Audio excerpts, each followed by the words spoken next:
Eu me chamo Marcelo Marçal. Eu me chamo Silvia Marçal e dentro da Forever Livre nos encontramos no nível de gerente sólido. Meu pai, ele era confeiteiro, minha mãe trabalhava como costureira e aí depois montou uma equipe de buffet onde servia salgadinhos e tudo mais. Eu trabalhei durante anos como garçom. O meu pai entendeu o conceito de que eu tinha que estudar muito para poder ter um bom emprego. Fui orientado pelo meu padrinho, que era da Marinha, a ser militar da Aeronáutica. Não consegui passar em concurso nenhum e entrei na Aeronáutica como soldado. Aí fui cabo da Aeronáutica também através de concurso, sargento da Aeronáutica através de concurso. Até onde, em 98, eu fui para a Escola de Sargento da Aeronáutica, aí eu fui para São Paulo, e de São Paulo eu fui transferido para Rondônia. Eu sou natural de Porto Velho, Rondônia, né? Mas eu passei toda a minha vida em Guajará-Mirim, que é o interior, né, do estado de Rondônia. Eu fui abençoada por Deus, né, na minha infância toda, a minha vida toda, porque eu fui escolhida, né? Papai do Céu não me fez uma pessoa me gerar, mas uma família me escolheu e me deu um lar, me deu um abrigo, né? Eu sou uma filha adotada, tá?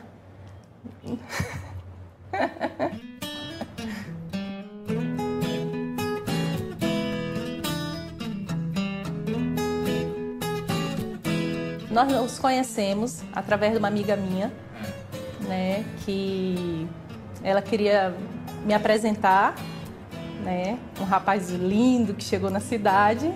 Aí eu fui conhecer esse rapaz lindo que chegou na cidade, mas eu nem cheguei a ter contato com ele, porque assim que eu vi ele, né?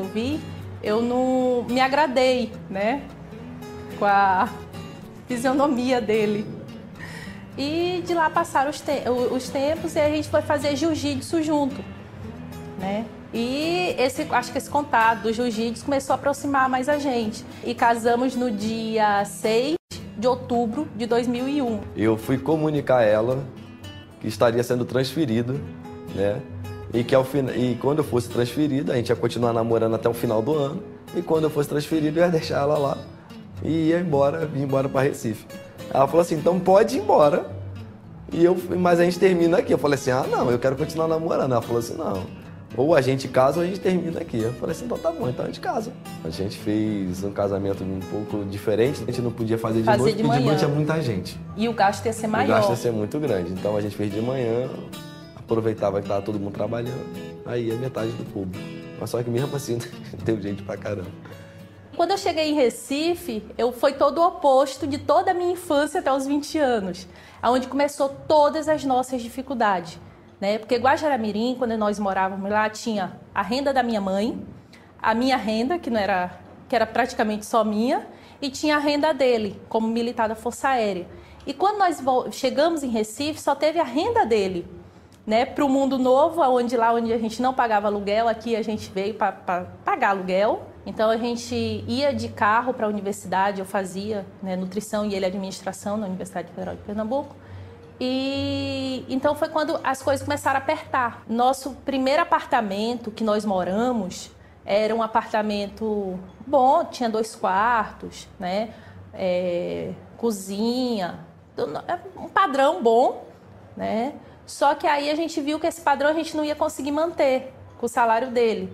Então a gente foi pulando de galho em galho, né? Passamos um ano nesse, não conseguimos, começamos a nos apertar, dificuldade financeira, chegamos a comer farinha com uma lata de sardinha e uma maionese que ninguém gostava da maionese, então ela sobrou, né? Não é porque tinha, porque ela sobrou na geladeira. Chegamos a morar durante 1 ano e 2 meses dentro do quartel da Força Aérea, né? Que eles cederam pra gente, né, esse espaço lá. Era um quarto com banheiro. Eu tive que trancar a faculdade porque eu não tinha condições mais financeiras nenhuma de pegar ônibus, né, nem colocar combustível no carro. Nós almoçávamos num rancho, né, para alguns militares eles vão saber o que é isso. Quando chegava, é um restaurante do quartel, que é dentro do quartel. Então era só eu de mulher, né, fora as militares que são mulheres. Então era só eu de mulher almoçando naquele, né, ambiente que não era para mim, né, mas era o que a condições financeiras dava naquele momento para a gente, né. De lá a gente foi expulso praticamente, porque você tem um limite. É um hotel de trânsito onde você pode passar 3 meses. E nós estávamos já 1 ano e 2 meses.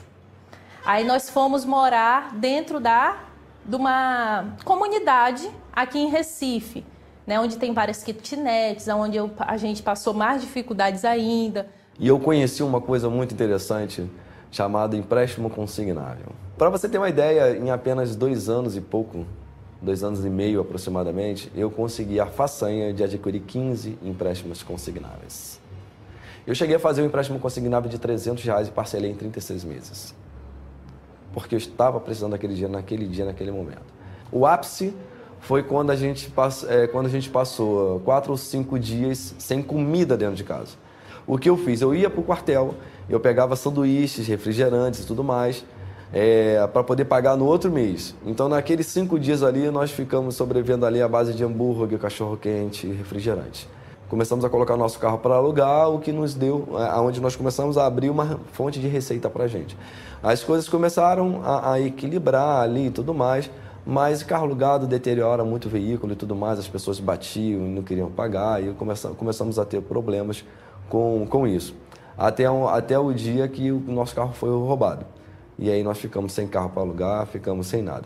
O dinheiro que nós recebemos do seguro, nós pagamos, quitamos algumas contas, e foi o momento que nós saímos do quartel e fomos morar num kitnet. E foi morando num kitnet, ganhando R$650, sem dinheiro, sem carro, sem nada. E aí foi quando a gente... Sem credibilidade, foi quando a gente conheceu a Forever. Marçal chegou um belo sábado do quartel e falou: se arruma que eu encontrei uma coisa que vai mudar a nossa vida. Eu já estava conformada com a situação que eu estava vivendo. Eu não tinha dinheiro para começar nem para comprar os produtos. Só que eu tinha feito 15 empréstimos consignáveis, não é verdade? E curiosamente, naquele mês tinha caído um empréstimo, ou seja, o empréstimo já tinha sido quitado. E aí abriu o que é chamado de margem consignável. Eu poderia fazer um outro empréstimo. Se eu já tinha feito 15 e nada tinha mudado na minha vida, eu fiz o 16º.